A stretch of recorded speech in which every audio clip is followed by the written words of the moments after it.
prominenteng tao to, di ba? Prominenteng tao, we presume that he is capable of hiring the best lawyers in town.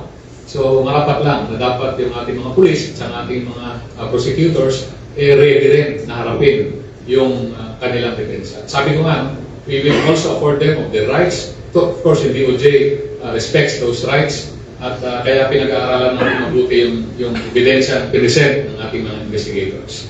But let me tell you this, we are confident doon sa aming mga hawak na ebidensya, lalong-lalo na nandyan din yung ating testigo. No? At habang nagkikis build up, habang nag-uusap yung ating prosecutors, habang pinapatibay yung kaso laban doon sa prominenteng taong yun, we are growing confident, more confident that we have an airtight case. And once na lumabas yung warrant of arrest, we will implement that warrant. Without revealing too much, Thank you po. politiko ito, pero not from this region.